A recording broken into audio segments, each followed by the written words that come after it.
Avec Gilles Trignard Résidence, vous êtes confortablement installé pour regarder Si on parlait. L'entrepôt du bricolage, filiale du groupe Samsey, vous présente Si on parlait.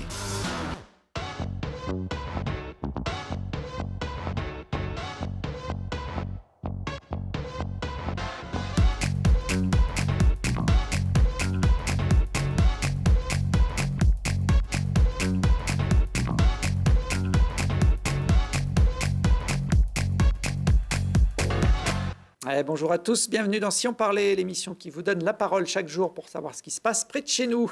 Et aujourd'hui, on va parler d'une boutique éphémère ouverte par un collectif de créateurs de l'agglomération grenobloise, un collectif représenté sur ce plateau par Emeline Lambrette. Bonjour. Bonjour. Vous créez des bijoux, Emeline.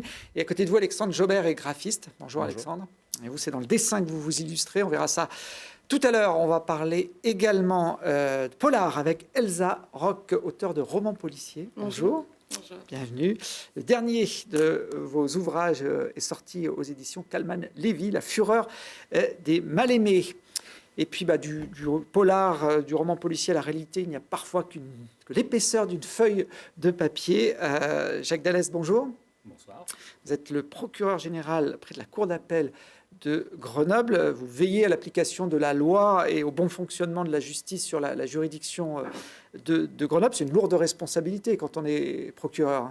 On essaye. On essaye, c'est pas toujours facile, mais bon. Je pense qu'effectivement, on est conscient de la complexité d'une tâche comme la vôtre. C'est vous, par exemple, qui décidez d'engager des poursuites contre telle ou telle personne. C'est un peu le rôle du procureur. C'est le procureur de la République qui est chargé d'exercer des poursuites lorsqu'un délit, un crime se commet. Alors, on va parler d'un sujet qui vous intéresse particulièrement, les cold cases. Alors, dossier froid en français, comment on peut le définir, ce terme ? Oui, c'est un terme anglo-saxon qui est bien à la mode, on voit ça dans les séries. Ce sont des crimes non élucidés, qui sont classés ou qui sont toujours en cours d'enquête, mais c'est l'énigme, on cherche l'auteur et ça alimente tout un travail d'enquête qui peut durer très longtemps. C'est aussi un sujet de film, de roman policier. C'est une réalité malheureusement qu'on connaît dans les tribunaux. On va dire que le cold case le plus emblématique peut-être en France, c'est l'affaire du petit Grégory. Oui, voilà un exemple. Il y en a d'autres. La tuerie de Chevaline dans notre région en 2012, il y a beaucoup d'affaires qui peuvent. L'affaire du pont de Ligonnès, est-ce que c'est un cold case ? On ne sait pas. Beaucoup dans l'histoire judiciaire criminelle, on a un grand nombre d'affaires, grandes ou petites, qui n'ont jamais été résolues. Il y a du travail à faire. Et justement, vous avez piloté un groupe de travail sur ces cold cases avec la clé des propositions pour essayer d'améliorer l'efficacité de la justice, hein, c'est ça, sur ce type d'affaires ? Oui, moi, c'est un sujet qui me tient à cœur depuis longtemps. J'ai été juge d'instruction, j'ai instruit des affaires que je n'ai pas pu élucider, des crimes de sang.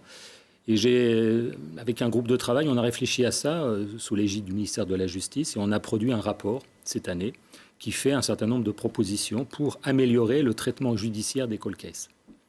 Et ce qui est bien, c'est que le Parlement commence à reprendre quelques-unes de ces idées. Donc j'espère qu'on avancera dans un traitement un peu amélioré de ces affaires qui ne sont pas forcément toujours très bien traitées dans les tribunaux. C'est frustrant, j'imagine, quand on est juge d'instruction et qu'on n'arrive pas au bout d'un dossier. Oui, parce que quelquefois, il n'y a pas d'éléments matériels, on n'a pas d'auteur évident, il peut y avoir des ratés aussi dans le début de l'enquête. Aujourd'hui, grâce au progrès scientifique, on peut élucider des affaires des années après. Et on peut penser que dans 20, 30 ans, on aura encore amélioré les choses. Donc c'est vraiment un travail de réflexion et aussi une volonté qu'on doit avoir pour faire avancer ce dossier et aussi tenir informés les familles, qui est un vrai sujet aussi. Parce que si c'est frustrant pour le juge, ça l'est encore plus pour les familles qui sont directement concernées par ces affaires. On parle en moyenne de 200 crimes en France qui seraient non élucidés chaque année. Vous confirmez cet ordre de grandeur ? Il y a actuellement entre 800 et 900 meurtres par an. Et on dit qu'il y a à peu près 20% qui ne sont pas élucidés. Alors, ils peuvent être 1 an, 2 ans, 3 ans après, ou 20 ans après, 25 ans après. Il y a quelques mois, on a sorti un dossier, un double homicide qui remonte à 1993, et l'auteur présumé a été interpellé en 2021. Donc, vous voyez, 28 ans après, donc il ne faut rien lâcher.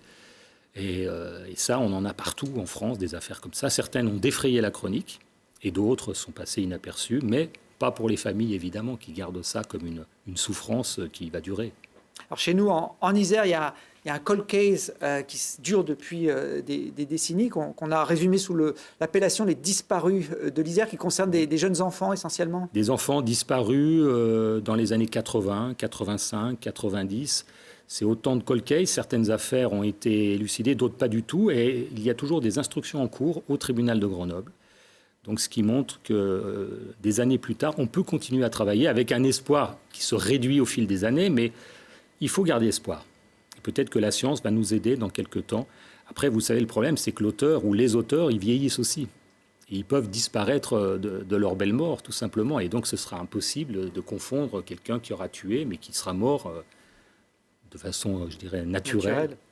C'est aussi une difficulté. Ouais, sur ces dizaines de disparitions d'enfants, vous parliez des élucidations tardives. Il y a eu le crime des 2 petites filles de Vorep dans les années 90, dont l'auteur a été arrêté, je crois, en 2013, Georges Pouille à Vorep, qui a été ensuite condamné. Donc il ne faut pas lâcher. Vous parliez des progrès de la police scientifique, ça c'est un axe important, l'ADN et tout ce qui va autour. Depuis les années 90-95, on utilise l'ADN, qui est un élément technique et scientifique qui peut confondre l'auteur d'un fait, qui laisse des traces biologiques. Et c'est grâce à ça qu'on élucide des affaires, parce qu'on ne peut pas trop tabler sur des aveux des années plus tard, ou des témoignages. C'est plutôt la preuve scientifique qui d'ailleurs, coupera court à des discussions.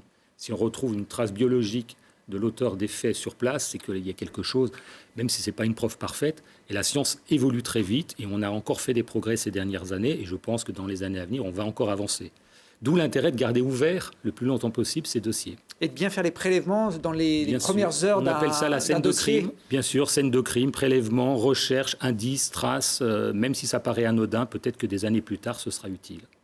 Alors, je vais poser une question qui est peut-être pas politiquement correct, mais est-ce qu'avoir un fichier des empreintes génétiques de l'ensemble de la population française, ça ne pourrait pas être un atout indéniable pour élucider des affaires rapidement? Pour l'instant, il y a un fichier des empreintes génétiques des personnes soupçonnées qui ont été interpellées sur différents méfaits. Et certaines peuvent matcher avec un crime.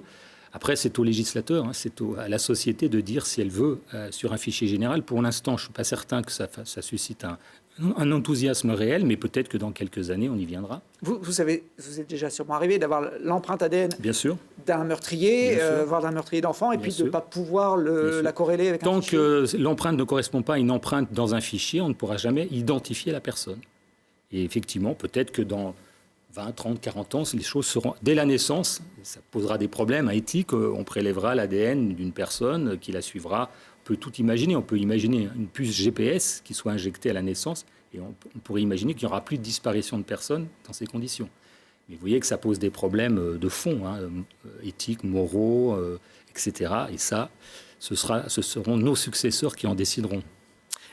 Parmi les propositions que vous avez faites dans ce groupe de travail, il y avait celle de créer un site internet dédié à ces affaires. C'est quoi l'objectif? C'est que tout le monde puisse s'en emparer? Oui, c'est de rendre public. Il y a des émissions de télévision, appel à témoins, de recherche, de témoignages. On sait que beaucoup de personnes sont touchées par l'image et pas forcément par le journal. Il faut donc toucher le plus grand public. L'intérêt, c'est d'avoir un site qui répertorierait toutes les personnes disparues. Parce que des personnes disparues ont peut-être été assassinées, de façon à susciter des témoignages, raviver une affaire. Et ça marchait quelquefois, pas toujours. Et je crois qu'il faut qu'on utilise tous les moyens modernes pour toucher du monde. Et je crois qu'on ne doit pas se priver de ces moyens qu'il faut organiser, codifier, réglementer.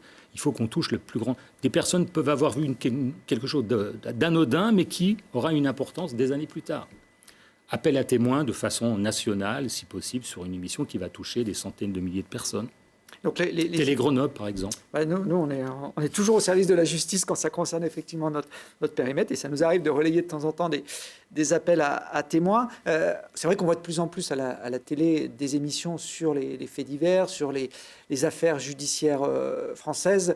C'est une bonne chose pour vous, ça va dans ce sens de faire connaître... Oui, c'est toujours une bonne chose. Après, vous savez que certaines émissions, certaines séries de fiction font des raccourcis. On a l'impression qu'avec un poil, on va retrouver l'auteur immédiatement. C'est pas si simple. C'est pas si simple. Même en 2021, où les choses ont changé, il y a quand même tout un travail de fond, d'enquête. Quelquefois, il y a des raccourcis, mais qu'on peut comprendre dans l'hypothèse d'une fiction, bien sûr. Alors heureusement, tous les meurtriers ne restent pas impunis. Majorité quand même d'affaires sont élucidées. Il y a un procès qui va faire du bruit à Grenoble en 2022. C'est celui de Nordal Lelandais, qui après a avoué avoir tué la petite Maëlys lors d'une fête de mariage. C'était le 27 août 2017 à Pont-de-Beauvoisin en Isère. C'est un procès qui évidemment va susciter beaucoup d'émotions. L'affaire avait été très, très suivie dans les médias dans les mois qui ont suivi. Il y a un dispositif particulier qui va être mis en place au Palais de Justice. Là, on voit justement l'arrivée de Nordal Lelandais lors d'une de ses auditions. Comment vous allez gérer ce procès? Oui, le procès, les dates sont fixées, 31 janvier, 15 février de l'année prochaine. Un gros dispositif à la fois d'accueil du public, même si on ne pourra pas accueillir forcément tout le monde, avec une salle avec écran, sécurisation, etc. Sans doute une presse nombreuse, des médias nombreux. On est sur ce qu'on appelle un procès sensible. Donc on y réfléchit déjà depuis un certain temps. On l'a fait aussi avec les avocats des victimes du mis en cause. Et je pense qu'on aura un procès, j'espère qu'il sera satisfaisant. Et il faut aussi qu'on sache accueillir les familles, parce qu'il y a plusieurs victimes dans cette affaire. Il n'y a pas que la petite Maëlys. Oui, il y a d'autres jeunes filles qui ont été voilà. Il faut qu'on essaye d'organiser un procès qui soit serein, qui soit calme, un peu comme celui qui s'est passé d'ailleurs à Chambéry avec l'affaire du caporal Noyer, qui s'est très bien passé. Mais vous savez, chaque procès est spécifique. Donc on espère, en tout cas, on organise tout cela pour que le procès se déroule dans de bonnes conditions. Nordal Lelandais qui a effectivement déjà été condamné à 20 ans de prison pour un autre meurtre qui avait été commis avant cette affaire, qui était d'ailleurs une affaire non élucidée pendant plusieurs années. Il y en a peut-être d'autres derrière le cas Lelandais, d'affaires non élucidées, de cold case. On ne sait pas, il y a des investigations en cours. Après, ce n'est qu'à posteriori qu'on pourra avoir une idée de la réalité, mais il faut sortir un peu du schéma du tueur en série multiple, vous savez. Voilà, c'est des choses qu'on évoquera sans doute lors du procès, mais on attend que les enquêtes évoluent. Il y a des disparitions non élucidées actuellement dans la région. On verra si on peut faire avancer les dossiers. Un procès comme celui-là, comme tous les procès d'assises, c'est ouvert au public, n'importe qui peut venir assister? Tout à fait. Alors on aura sans doute une capacité d'accueil limitée, une jauge. On accueillera d'abord les familles, la presse. Il y aura une salle déportée avec écran. Et le public, et c'est l'intérêt justement de la justice qui est ouverte à tous les citoyens. Et c'est quelque chose... il y aura d'ailleurs des jurés qui seront tirés au sort pour composer la cour d'assises. Ça vous est déjà arrivé d'être tiré au sort pour un juré d'assises? Jamais. Ça peut arriver. Oui, ça arrive. Être inscrit sur les listes électorales. C'est le hasard et on n'a pas le droit de refuser, si je me souviens bien. Non, c'est une obligation civique, sauf raison médicale ou bien justifiée. Mais je crois que toutes les personnes qui ont siégé en cour d'assises en étaient heureuses finalement. Elles ont un autre regard sur la justice. C'est pas la même chose de commenter un procès café du commerce et de venir et de le vivre. C'est très différent. Et puis d'en être un acteur, puisque ce sont les jurés qui décident de la sentence. Il y aura des jurés qui seront tirés au sort. C'est forcément des Isérois qui seront tirés au sort pour le procès de Nordal Lelandais. Des personnes majeures qui habitent dans l'Isère. La circonscription. Voilà. Et on espère qu'on tirera au moins 6 jurés, même certainement plus, parce que le procès va durer un peu, pour composer la cour d'assises. Bon. Est-ce que vous avez le temps d'aller au cinéma, Jacques Dallest? Bien sûr. Oui, ça vous arrive? Bien sûr. Alors, est-ce que vous avez vu le film Bac Nord, qui était un des gros succès de l'été avec la réouverture des cinémas, un film de Cédric Jiménez avec Gilles Lelouch, qui s'inspire d'une histoire vraie de flics de la BAC marseillaise accusés d'avoir franchi la ligne rouge pour déjouer des réseaux de trafic de drogue. Si je vous en parle, Jacques, c'est que vous étiez en place à l'époque à Marseille, vous étiez le procureur sur cette ville, et c'est vous qui avez donc dirigé cette affaire. On vous voit d'ailleurs un moment dans le film, alors c'est pas une scène que vous avez jouée, c'est un extrait d'archives de l'époque.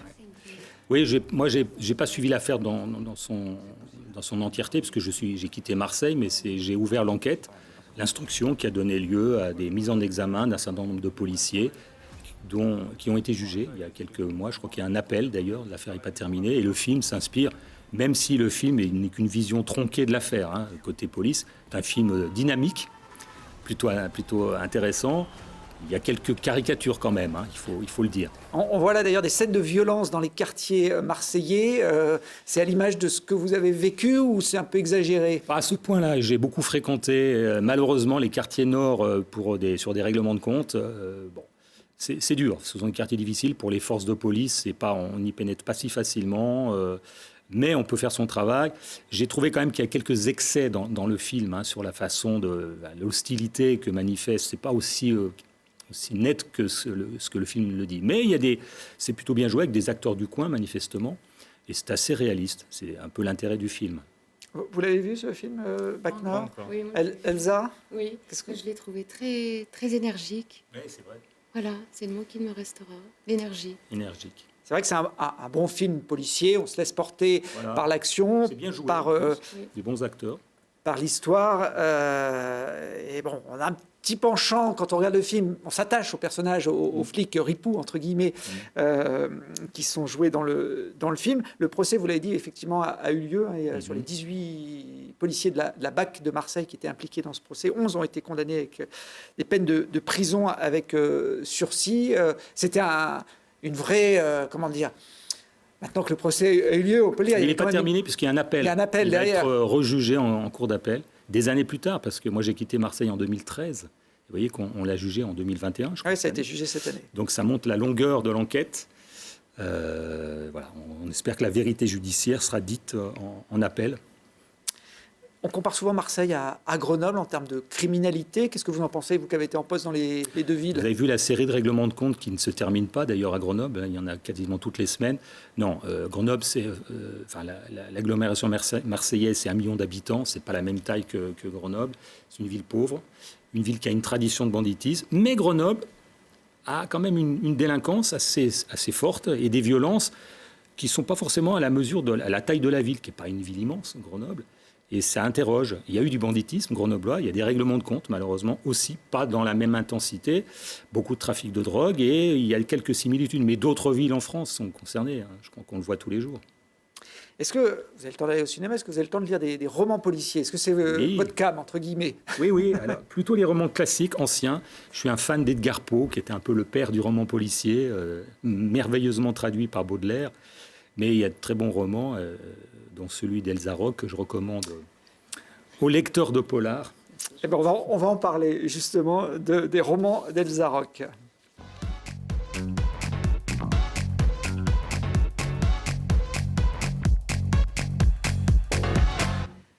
Auteur déjà de 4 polars, 4 romans policiers. Je ne sais pas si vous les classez dans cette catégorie, mais... Oui, littérature noire, ça va. Bon, vous êtes édité aux éditions Calman-Léville. C'est le dernier, La Fureur des mal-aimés, qui est sorti il y a quelques mois. Comment on fait quand on est un écrivain grenoblois pour rentrer dans une grande maison d'édition comme celle-là? Alors, j'ai très longtemps attendu avant d'envoyer mon premier manuscrit, parce que de Grenoble, je ne connaissais absolument personne du milieu littéraire parisien, que je savais assez restreint malgré tout. Et par comble de masochisme, dans mon bureau, j'avais affiché des images d'éditeurs à l'époque avec des sacs postaux remplis de manuscrits. Donc, ce qui me retenait d'envoyer. Vous disiez, il va finir dans un sac à la poubelle sans que personne ne le dise. Personne n'ouvrira jamais le mien. Et puis, j'ai envoyé. Et puis, ça a fonctionné. On vous a rappelé, on vous a... par mail, quelques mois plus tard, le conte de fées. Vous êtes venu comment à l'écriture de romans policiers? Je suis venue d'abord à l'écriture tout court, très vite, très tôt, très jeune, enfant un petit peu, et puis au début de l'adolescence, sous forme de poèmes.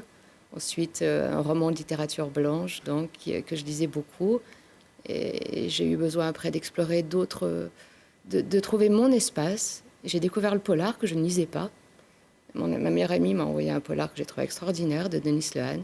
Et j'ai dit, si c'est ça le polar, alors je vais en faire. Alors, contrairement à Jacques Dallès, ce n'est pas votre univers professionnel? Non, absolument pas. Vous êtes psychologue, c'est ça? Oui, je suis psychologue clinicienne, mais la violence, elle est partout. En justice, en psycho, partout. Comment vous inspirez alors pour imaginer vos histoires? Alors, pas de ma vie déjà, pas de mes passions non plus. Justement, j'écris des polars pour me détacher un petit peu de tout ce qui est autofiction, qui marche pourtant bien, mais qui n'est pas ma tasse de thé. Donc, je m'inspire en fait de l'être humain, des failles. Je pars d'une blessure en général que j'ai envie d'explorer. J'ai envie de tendre un miroir au public, au lecteur, et j'y vais. Quand vous démarrez un roman comme le dernier, toute l'histoire est déjà dans votre tête, l'intrigue, le dénouement, etc. Ou vous avancez, vous partez un peu à l'aventure? Non, je ne pars pas à l'aventure, j'ai au moins la fin. parce que comme je parle d'une blessure, je veux savoir, moi, qui la cause. Et si je sais qui la cause, j'ai ma fin.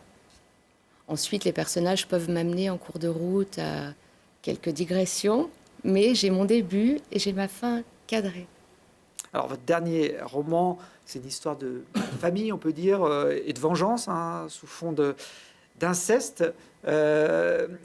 La Fureur des mal-aimés, c'est le dernier sorti, mais je crois que c'est pratiquement votre premier manuscrit dans cet univers un peu sombre. Oui, j'avais commencé en fait avant mon premier chez Kallmann, qui était Ce qui se dit la nuit. J'avais écrit celui-ci, mais qui n'était absolument pas abouti. Et j'ai désiré le reprendre avec l'expérience nouvelle que j'avais entre les mains et en faire un livre tel que je l'avais imaginé. On a vu également la couverture du Baiser de l'ogre, qui est un de vos succès, c'est le précédent livre. Oui. Un auteur comme ça, chez Kallmann-Lévy, vous en vendez combien sur un exemplaire, enfin, sur un bouquin? Combien de bouquins on vend? Ouais. Alors là, ça change à chaque fois, mais enfin, moi, je débute. Quelques milliers, hein, n'allez pas imaginer des succès littéraires colossaux. C'est assez compliqué de se faire une place. Aujourd'hui, c'est une activité complémentaire à ce que vous faites, ou vous commencez à vous dire que ça peut devenir un vrai job, entre guillemets? Aujourd'hui, j'aime tellement ça que j'ai mis mon activité de psy entre parenthèses pour donner toutes les chances à l'écriture, parce que l'écriture, pour moi, est chronophage. C'est non pas H24, ce serait exagéré, mais c'est vraiment de grosses journées. Il faut combien de temps pour sortir un livre comme cela? Celui-ci, il a fallu 1 an et demi, entre 1 an et 1 an et demi, mais c'est du travail non-stop, vraiment. Ça vous arrive, votre personnage principal, c'est un commissaire oui. Marsac, qu'on retrouve oui. dans les romans auxquels vous donnez une caractère, une psychologie particulière. Ça vous arrive d'échanger ou d'essayer d'échanger avec justement des gens du milieu, de la justice ou de la police, pour voir si ce que vous racontez est, on va dire, en phase avec la réalité? Alors, pas avec la justice, mais oui, j'en rêverais. Je rêverais d'écrire un polar autour du monde de la justice, des cold cases, c'est passionnant. Bon, mais pour l'instant, non, chaque chose en son temps. Et au niveau de la police, j'ai quelques relations, mais en fait, je fais un travail de recherche. C'est beaucoup, notamment, je vois que vous avez oublié nos promesses sur votre table. Voilà, qui parlent notamment de c'est les deux que j'ai lus, donc je les ai amenés. Ok. Et là, c'est le travail de recherche qui fait tout. Je me fais confiance pour les recherches. Pour l'instant, ça va. Bon, en tout cas, mon humble avis, c'est très crédible, donc je pense que vos recherches sont efficaces. Jacques, vous auriez plein d'histoires à raconter, vous, sans aller chercher très loin l'inspiration avec votre parcours. En 2015, j'ai sorti un bouquin un peu de mémoire où je crois que j'évoque 140 meurtres que j'ai vécus, toutes sortes dans ma carrière. Et je me dis que certains pourraient, alors c'est résumé de façon très rapide, pourraient inspirer, pourquoi pas, un romancier. Parce qu'il y a des meurtres banals, puis il y en a d'autres qui sont assez improbables. Moi, j'ai des scénarios, on n'imaginerait pas ça dans une fiction. Tellement ça peut paraître. C'est trop gros. Et voilà, des trucs incroyables. Et donc, je me dis que même dans la réalité, dans l'actualité, d'ailleurs, certains écrivains font des livres à partir de faits divers. Hein, je crois. Oui. Philippe Janeda, il est là-dessus, des grands procès. On retrouve dans la réalité criminelle de quoi inspirer des auteurs. Il y a une richesse assez extraordinaire. Ça marche bien, d'ailleurs, espèce de docu-fiction ou de romans. Avec moi, j'aime beaucoup, en tout cas, les titres. Ils sont très beaux. Hein, La Fureur des mal-aimés. C'est joli. Oublier nos promesses. Oui. On avait le Baiser de l'ogre tout à l'heure. C'est plutôt... Parce que souvent, les titres de polar, c'est un peu classique. Bon. La lame, le sang, le choses comme ça. Oui, là, ça interroge. On se demande ce qu'il y a derrière. Les mots, en fait, j'écris parce que j'ai l'amour des mots. C'est bien. Je veux que ça se voit. Les prochains sont déjà... Ou le prochain est déjà en route? En cours. En cours, oui. En cours d'écriture. On sera encore dans le même univers? Ah, vous risquerez peut-être d'être surpris. On va voir, ouais. J'ai envie. Meurtre à Télé-Grenoble. Si on peut inspirer une romancière, nous... Avec un titre pareil, alors. Oui, non, il faut changer de titre. On va changer le titre. Bien sûr. En tout cas, peut-être que vous pourrez vous appuyer sur les souvenirs ou les bons conseils de Jacques Dallès. Dans 140 meurtres, ça permet d'avoir un peu de matière pour les prochains romans. D'ailleurs, je crois que vous avez un projet aussi de livre sur les cold cases, Jacques? Oui, qui devrait sortir fin 2022, si tout va bien, inspiré de l'actualité, de la réflexion dont on a parlé, de l'histoire criminelle, et malheureusement de choses qui vont arriver dans les mois à venir, sans doute. Donc, il y a matière à réflexion en convoquant aussi des auteurs anciens, ceux qui ont réfléchi sur la question depuis longtemps. Très bien. La fureur. Monsieur Sherlock Holmes, qui n'est pas disponible en ce moment. Il est très pris. Il est très pris un peu partout dans le monde, Sherlock Holmes. Plutôt que de lire Sherlock Holmes, je vous conseille donc le dernier d'Elsa Rock, La fureur des mal-aimés. Et puis si vous cherchez d'autres idées de petits cadeaux pour faire plaisir et avec un lien sur notre territoire, restez avec nous. On va en parler tout de suite.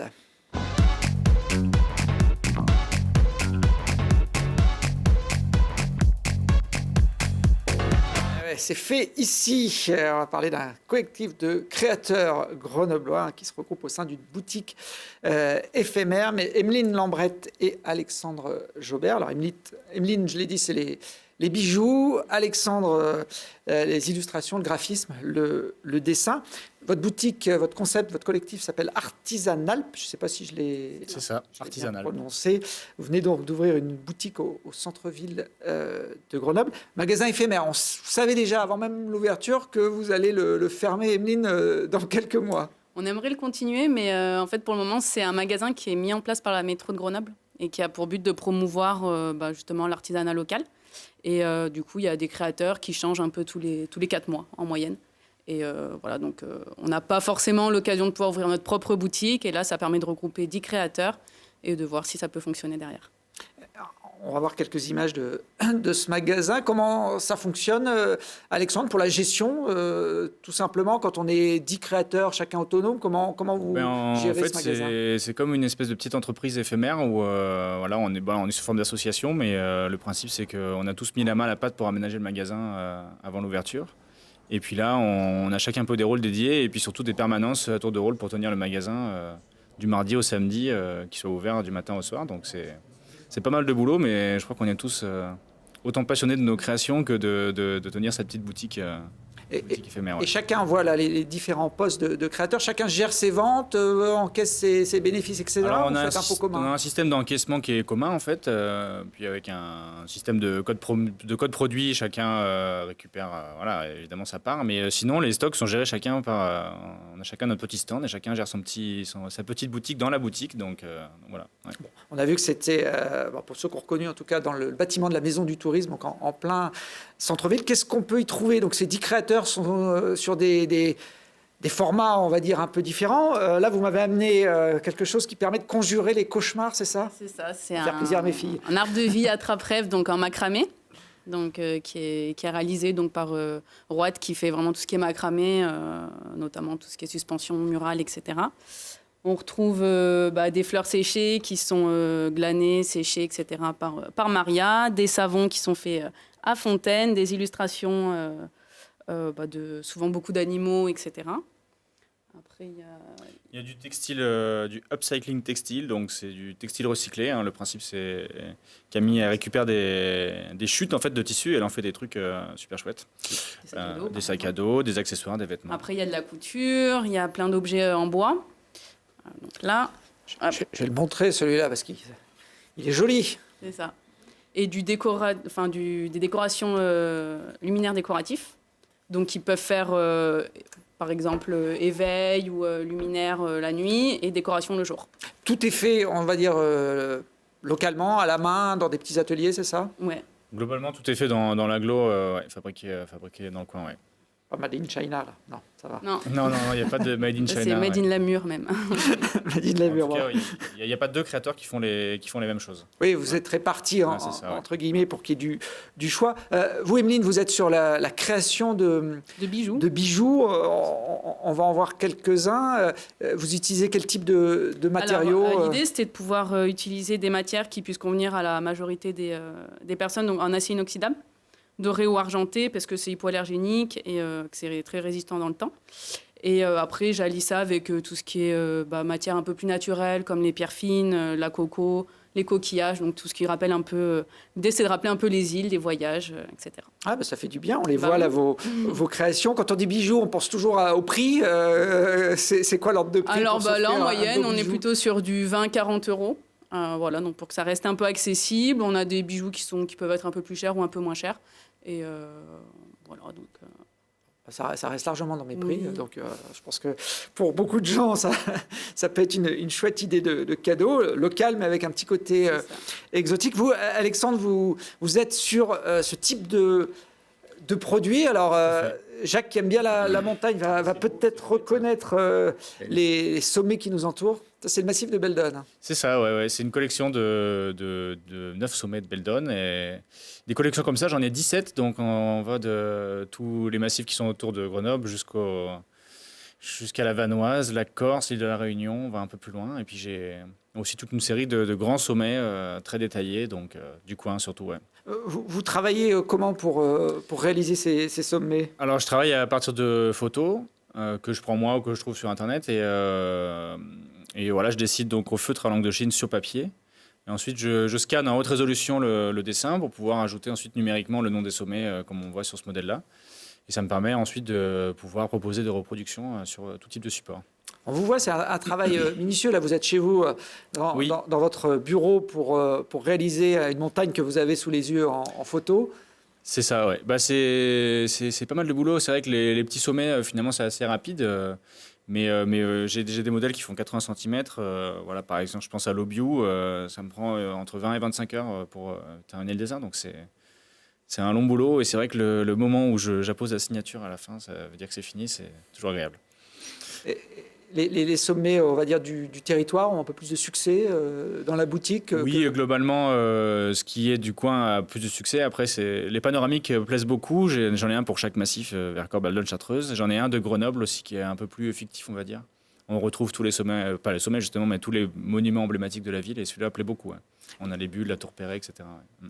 Il faut combien de temps pour réaliser un sommet avec votre technique? Ouais, je dirais une vingtaine d'heures à peu près. Voilà, on va en accéléré pour le Mont Aiguille. Ouais. Ah, c'est en accéléré, ça. Oui, j'aimerais décider aussi vite, mais non, c'est entre 10 et 20 heures, on va dire, selon le modèle. Ouais. Oui, donc c'est plus rapide d'aller au sommet du Mont Aiguille en marchant que de le dessiner dans votre bureau. C'est ça. Le magasin est ouvert comme toutes les boutiques, toute la journée. Comment vous le gérez? On est ouvert de 10h à 19h. Pour le moment, en septembre, on est fermé le lundi, mais après, on sera ouvert toute la semaine, voire même le dimanche en période de fête.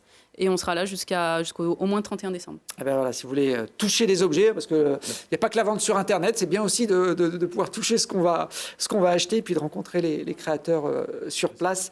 La boutique Pop-Up Store, c'est comme ça que le nom est donné, le nom générique de l'endroit, à la Maison du Tourisme à Grenoble. On va passer à la dernière partie de cette émission.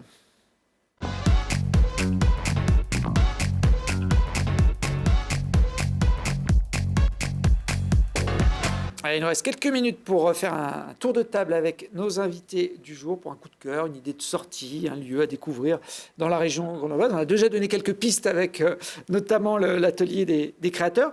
Jacques, puisqu'on parlait de livres, je crois qu'il y a un endroit que vous aimez bien sur Grenoble. Un endroit.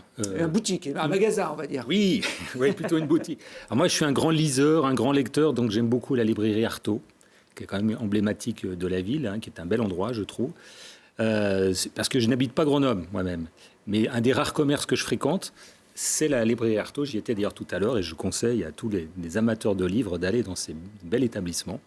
C'est quelque chose qui suscite la réflexion. On voit de tout, des polars et on découvre des univers formidables. Ah, ils ont une belle collection et puis un beau bâtiment. Beau bâtiment, tout à fait. On peut circuler d'étage en étage, c'est dans les rues piétonnes, dans l'hyper-centre-ville de Grenoble. Et c'est vrai que c'est une librairie emblématique de la ville, qui avait failli fermer il y a quelques années et qui a été reprise avec succès. Est-ce qu'on y trouve ce livre en ce moment, Jacques, Le guide et le procureur, un bouquin que vous avez sorti il y a un peu plus d'un an. En plein Covid, c'était pas terrible d'ailleurs. Il y a mieux, mais bon, ça permet d'en reparler aujourd'hui. Ça reste d'actualité de toute façon. L'idée, c'était de traiter de l'accidentologie de montagne par le prisme de la justice et des responsabilités. Avec deux co-auteurs qui sont des guides de haute montagne, dont l'un raconte son récit dramatique où il a perdu une cliente sous ses yeux, une avalanche en Italie. C'est une réflexion assez concrète sur les dangers de la montagne avec l'accident qui peut arriver même au meilleur. Et on sait qu'à chaque saison, été comme hiver, il y aura des personnes qui décéderont en montagne. Il y a le risque, il y a l'accident fortuit, puis il y a aussi l'imprudence. Et c'est un peu une réflexion concrète, illustrée à la suite de débats qu'on a fait à Grenoble et ailleurs devant du public. Je pense que ça peut être utile à tous les amateurs de montagne et aux juristes, évidemment. Surtout avec cette saison d'hiver qui s'annonce. Il y a de plus en plus, malheureusement, d'accidents en montagne. Je crois que vous le confirmez, avec les pratiques qui se diversifient. La montagne reste un endroit un peu exposé. Cela dit, laissons la liberté. Je suis contre la réglementation excessive en montagne. Je crois qu'à un moment, il faut que chacun assume les risques de la montagne. Et ça doit rester un espace naturel qu'on ne doit pas réglementer excessivement. Le guide et le procureur, c'est aux éditions du Mont Blanc de Catherine Destivelle. Passionné également par l'histoire, Jacques. Oui, pas très loin d'ici, le musée de la résistance et de la déportation. Alors ça aussi, je suis un grand passionné de la Seconde Guerre mondiale. Je trouve que c'est un beau musée, vivant, impressionnant, qui mérite, je crois d'ailleurs, qu'il devrait un jour déménager, j'ai cru comprendre. Pour aller à l'ancien palais de justice. L'ancien palais de justice. Grenoble est une ville d'histoire, une ville de résistance, et je crois que cet endroit mérite qu'on y revienne. On parle beaucoup de dictature aujourd'hui, et là, quand on va au musée, on sait ce que c'est la vraie dictature, le nazisme, le totalitarisme, le génocide. Et il faut aller dans ce beau musée. Alors, vous voyez les images de l'expo actuelle qui est consacrée au bal clandestin qui était organisé pendant la Deuxième Guerre mondiale à l'insu des Allemands. Et je crois que vous avez un projet de livre aussi en lien avec la résistance. Oui, qui devrait sortir en début d'année prochaine. Le procès des miliciens du Grand Bornand en Haute-Savoie. Le plus grand procès de l'épuration. 100 ont été arrêtés et les 3/4 ont été fusillés dans la foulée, juste à la Libération. Époque de la fureur de la guerre civile, malheureusement. Alexandre, une idée de sortie, peut-être hors de notre agglomération? Dommage, j'allais proposer un super magasin de créateurs en centre-ville, mais on en a déjà parlé. Je crois qu'on en a pas mal parlé, on sait où il est, à la Maison du Tourisme. Non, moi, c'est une idée de sortie, c'est une rando que j'aime bien, c'est les passerelles du Monténard. Et un truc qui est sympa à faire, c'est prendre le bateau qui s'appelle l'Amira le matin, donc ça fait comme une petite croisière, on peut traverser le lac, et ensuite donc faire le tour des 2 passerelles et revenir à pied jusqu'au départ du bateau. Donc c'est une super idée de sortie familiale, bien accessible, qui se fait à pied et que j'ai beaucoup fait aussi en VTT. Je ne sais pas si vous avez l'occasion de les fréquenter, ces passerelles. Jacques, elles sont assez impressionnantes, on les voit là en image. Je ne connais pas, parce que j'habite en Haute-Savoie, mais on a de quoi faire en Haute-Savoie.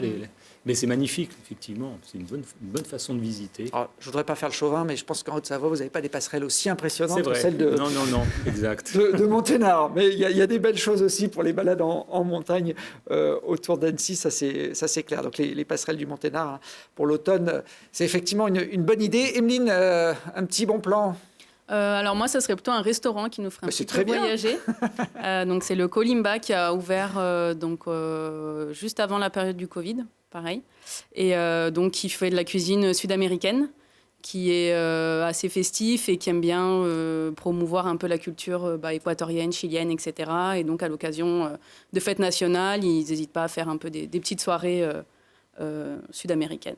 Voilà, n'hésitez pas à faire un tour. Kolimba, c'est Place Lavalette, en face du musée de Grenoble. Ce qui est bien avec la cuisine, c'est qu'effectivement, on peut voyager en restant chez soi, simplement en poussant la porte d'un restaurant. Elsa, je crois que vous aussi, vous êtes inspirée par un bon plan culinaire. Oui, je me suis dit aller pour prolonger l'été, tenir à distance la dépression saisonnière qui nous guette. Si on allait au Cirtos, c'est un petit resto grec sur les quais et que j'adore. Parce que je trouve qu'on en sort toujours plus heureux que lorsqu'on y est entré. C'est beau, les assiettes sont belles, c'est simple. C'est une cuisine généreuse, familiale, sans fausses notes. Elle va très bien. Sur les quais côté Saint-Laurent. Oui, côté Perrières, c'est le quai Perrières. Voilà, rive droite de l'Isère. Il n'y a pas que des pizzerias des Italiens, il y a aussi des restaurants qui nous font voyager un petit peu plus loin. Jacques, pour finir, un événement pour le grand public qui veut s'intéresser un peu plus près à la justice, c'est la nuit de la justice. La nuit du droit. La nuit du droit. Qui est organisée au niveau national. Tous les palais de justice ne la font pas. Nous, on l'a fait il y a 2 ans. C'était un grand succès. Le palais de justice est ouvert toute la journée, jusqu'à 22h. Et à partir de 16h, des stands professionnels, police, gendarmerie, justice et autres, seront proposés aux visiteurs, ainsi que des conférences, des tables rondes sur des sujets d'actualité, toutes sortes un escape game, des présentations dynamiques, etc., pour occuper le public. Et je pense que ça peut intéresser tout le monde, les jeunes, les moins jeunes, qui s'intéressent pas seulement au droit, mais à la justice et à tout ce dont on parle souvent, malheureusement, dans l'actualité. Et ben voilà, ce sera lundi 4 octobre, c'est la date symbolique octobre, tout à fait. chaque année de cette nuit du droit, le 4 octobre, donc au Palais de Justice de Grenoble, à partir de 16h. Mais le palais est ouvert toute la journée. Oui. On peut venir en simple badaud dans un palais de justice. On peut aller voir comme ça. Il faudra le pass sanitaire, évidemment, pour entrer, mais je crois qu'on y passe un bon moment, il y a une bonne ambiance. Vous faites pas la nuit blanche quand même Non, on évite, mais on pourrait. On en fait des fois à titre professionnel, des nuits blanches, mais bon. Bon, bah, très bien. Lundi 4 octobre, bon, pour ceux qui veulent découvrir un petit peu plus la justice locale avec leurs professionnels. Merci à tous les quatre d'être venus, d'avoir habillé ce plateau avec vos livres, avec vos objets créatifs. Nous, on se retrouve très vite pour une autre émission. Vous pouvez d'ailleurs retrouver l'ensemble de ce programme sur notre site internet télégrenoble.net.